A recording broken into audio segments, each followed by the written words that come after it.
Bonjour messieurs. Prenez un instant. Installez-vous confortablement. Je suis le docteur Catherine Solano, et aujourd'hui, nous allons prendre le temps de parler de vous, de votre corps, et de ces petits gestes du quotidien que l'on fait sans y penser. Chaque jour, des millions d'hommes réchauffent le dîner de la veille au four à micro-ondes. C'est pratique. Cela fait gagner un temps précieux, et cela semble tout à fait inoffensif. Pourtant, la recherche nous montre que le fait de réchauffer certains aliments crée des composés qui peuvent contribuer à l'élévation de votre taux de PSA. Ce n'est pas parce que la nourriture est mauvaise en soi, mais parce que le processus même de réchauffement modifie sa structure chimique intime. Une étude très sérieuse publiée dans la littérature scientifique de chimie agricole et alimentaire a mesuré la formation de ces composés pendant le réchauffement. Les résultats ont révélé que les produits de glycation avancée, ce que nous appelons les AG, augmentent de 40 à 120% lorsque des aliments courants sont réchauffés. Ces AG déclenchent une inflammation dans tout le corps, y compris, et c'est ce qui nous intéresse, dans les tissus de la prostate. Selon des recherches menées par nos confrères urologues européens, les hommes présentant des niveaux élevés d'AGE dans le sang avaient des taux de PSA supérieurs, en moyenne de 1,8 points à ceux des hommes ayant des niveaux plus bas. Une autre étude en nutrition moléculaire a même montré que les marqueurs d'inflammation augmentaient de 62% après la consommation d'aliments réchauffés riches en AG par rapport aux mêmes aliments consommés frais. Il y a 5 aliments spécifiques qui créent les composés les plus problématiques lorsqu'ils sont réchauffés. Des aliments que vous avez probablement dans votre réfrigérateur en ce moment même, ici en France. Ce sont des aliments excellents pour la santé lorsqu'ils sont frais, mais qui peuvent développer des propriétés inflammatoires lorsqu'ils subissent des cuissons répétées. Aujourd'hui, nous allons voir ensemble quels sont ces 5 aliments. Pourquoi la chaleur les transforme? Comment se forment ces composés? Et quelles méthodes de préparation simples vous permettent d'en profiter en toute sécurité? Si votre PSA est élevé et que vous mangez régulièrement des restes, ce simple changement pourrait faire une différence mesurable en l'espace de 8 semaines. Avant d'entrer dans le vif du sujet, je tiens à vous rappeler une chose essentielle. Notre échange d'aujourd'hui a un but purement éducatif. Il ne remplace en aucun cas un avis médical personnalisé. Vous devez toujours discuter des variations de votre PSA et de vos modifications alimentaires avec votre médecin traitant ou votre urologue, d'autant plus qu'une élévation du PSA peut avoir de multiples causes nécessitant une évaluation clinique rigoureuse. Prenons d'abord le cas de la viande rouge, ce qui inclut le bœuf, le porc et l'agneau. Lorsque vous cuisez une viande à haute température, des composés appelés amines hétérocycliques, AHC, se forment naturellement. La première cuisson crée des niveaux modérés d'AHC.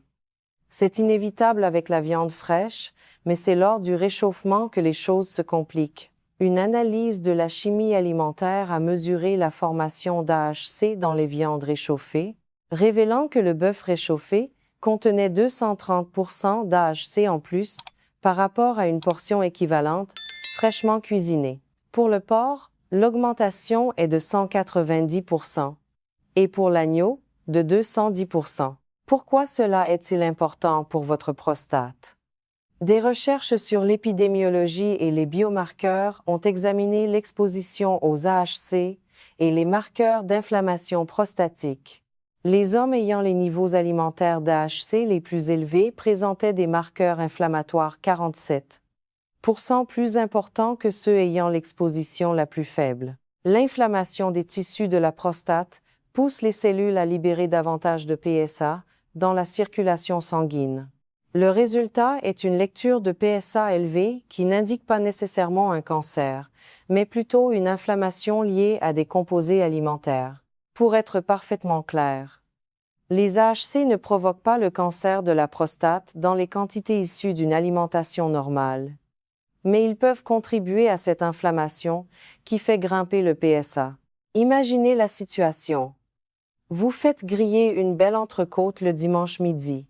Vous placez la moitié au réfrigérateur et vous la passez au micro-ondes le mardi pour votre déjeuner. Le steak frais du dimanche a généré une formation modérée d'AHC et une réponse inflammatoire normale. Le steak réchauffé du mardi voit sa concentration en AHC triplaire, amplifiant la réponse inflammatoire. L'effet cumulé au fil des semaines et des mois crée une inflammation chronique de bas grade qui peut élever le PSA de 0,5 à 1 point. L'alternative est simple. Si vous cuisinez de la viande en grande quantité, coupez-la en portions fraîches et congelez-la immédiatement. Lorsque vous êtes prêt à la manger, laissez-la décongeler doucement au réfrigérateur et consommez-la froide, dans une salade ou un sandwich. Si vous devez absolument la réchauffer, privilégiez des méthodes douces, comme la vapeur ou un four à très basse température. Ce mécanisme de transformation sous l'effet de la chaleur nous amène tout naturellement à une autre catégorie de viande, la volaille, comme le poulet ou la dinde. La volaille a une teneur élevée en protéines et une quantité modérée de sucre naturel. Cette combinaison crée les conditions parfaites pour la formation des fameux AGE lors de la cuisson. Une étude a mesuré la teneur en AGE d'un poulet préparé de différentes manières. Un blanc de poulet grillé frais contient environ 4200 unités d'AGE par portion. Le même poulet, réfrigéré toute la nuit, puis passé au micro-ondes, bondit à 9800 unités d'AGE, soit plus du double de la concentration en composés inflammatoires. Pourquoi une augmentation si spectaculaire? Lors de la première cuisson, les protéines et les sucres commencent à se combiner sous l'effet de la chaleur, créant quelques AGE. Au réfrigérateur, la teneur en eau diminue légèrement, ce qui concentre les composés restants. Lors du réchauffement, la chaleur supplémentaire accélère de manière fulgurante la formation d'AGE. Les composés se multiplient plutôt que de simplement s'additionner. Bien que centrés sur le diabète, des recherches ont montré qu'un apport élevé en AGE augmente les marqueurs inflammatoires CRP et IL-6. Ces mêmes marqueurs qui sont associés à l'élévation du PSA. Une étude clinique a d'ailleurs révélé que les hommes qui réduisaient leur apport alimentaire en AGE de 40% voyaient leur taux de PSA baisser en moyenne de 0,7 points sur 12 semaines. Cela peut sembler modeste, mais pour des hommes ayant un PSA limite, entre 4, 5 et 6, 0, une réduction de 0,7 peut faire toute la différence entre une simple surveillance et la recommandation d'une biopsie. Privilégiez donc la cuisson de volaille fraîche. Si vous préparez vos repas à l'avance le dimanche, mangez le poulet froid tout au long de la semaine dans de belles salades composées. Continuons notre réflexion en nous penchant sur l'accompagnement de ces plats.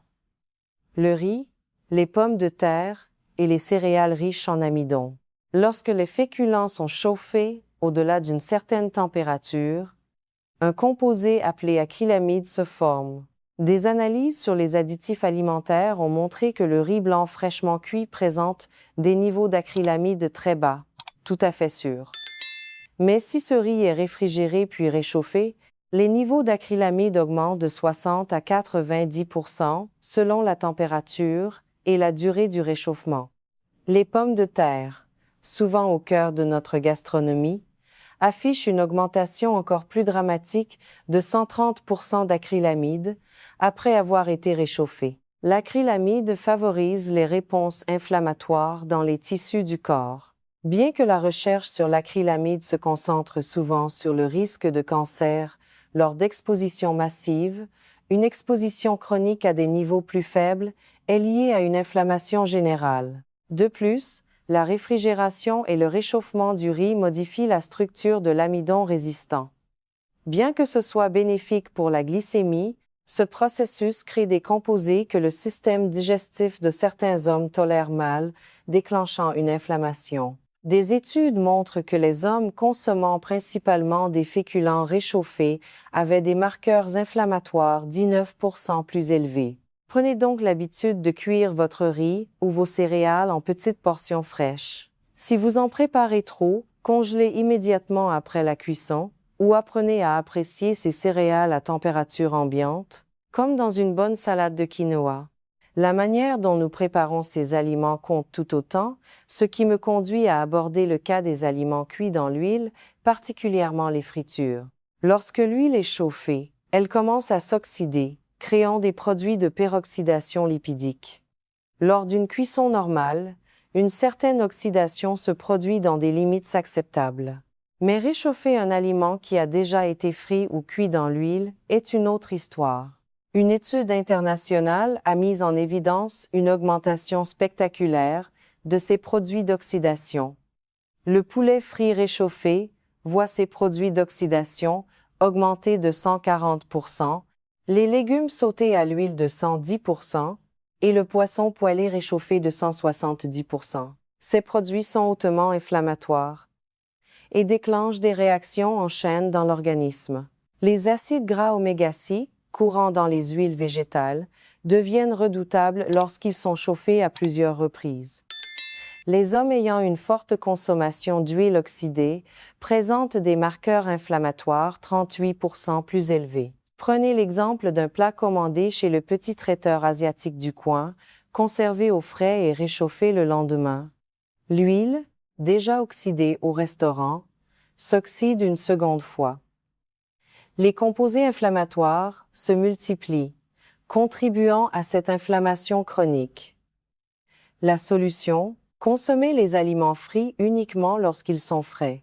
Mieux encore, privilégier des méthodes de cuisson moins dépendantes des huiles. Au four, à la vapeur ou sur le grill. Enfin, et c'est peu, être le point qui surprend le plus mes patients.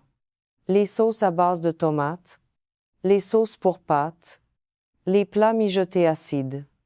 La tomate est excellente pour la santé, c'est indéniable. Mais les aliments acides subissent des modifications chimiques spécifiques lors du réchauffement. Une analyse de la chimie alimentaire a examiné des sauces tomates conservées dans différents récipients. Lorsqu'elles sont réchauffées, en particulier dans des contenants métalliques ou avec des ustensiles en métal, l'environnement acide provoque des réactions de lixiviation et d'oxydation. La sauce tomate réchauffée a montré une augmentation de 49% des marqueurs de stress oxydatif par rapport à la même sauce consommée fraîche. Les plats mijotés épicés ont montré une tendance similaire, avec 35 à 55% d'augmentation. L'acidité accélère la dégradation des bons composés et la formation de ceux qui créent l'inflammation. De plus, chauffer ces sauces acides dans des contenants en plastique, même ceux compatibles avec le micro-ondes, peut libérer d'infimes particules qui déclenchent une réponse inflammatoire. L'alternative est de préparer vos sauces fraîches en plus petite quantité ou de congeler vos restes dans des récipients en verre et de les laisser dégeler doucement pour accompagner vos pâtes chaudes, sans cuisson supplémentaire. Pour que les choses soient bien claires, prenons un moment pour résumer ensemble ces 5 piliers. La viande rouge. Le réchauffement augmente les AHC de 170 à 230%.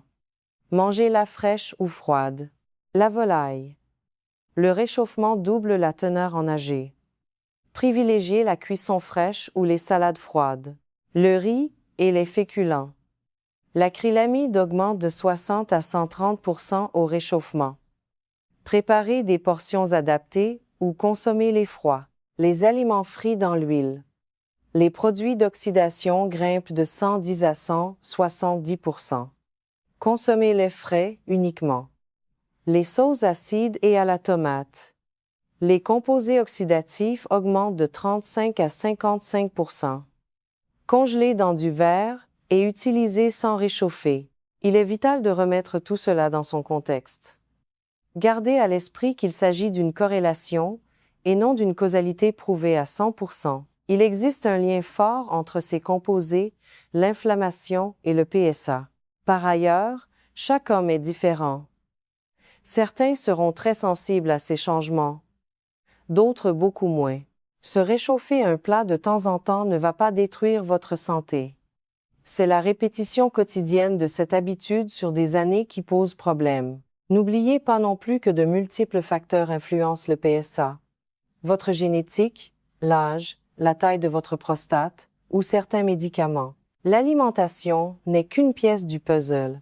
Si votre PSA est élevé, consultez votre urologue en priorité. Cette démarche alimentaire est une approche complémentaire, une aide précieuse, mais elle ne remplace pas une prise en charge médicale. Sur le plan pratique, je vous conseille de ne pas tout changer du jour au lendemain. C'est décourageant et inutile. Commencez par l'aliment que vous avez l'habitude de réchauffer le plus souvent.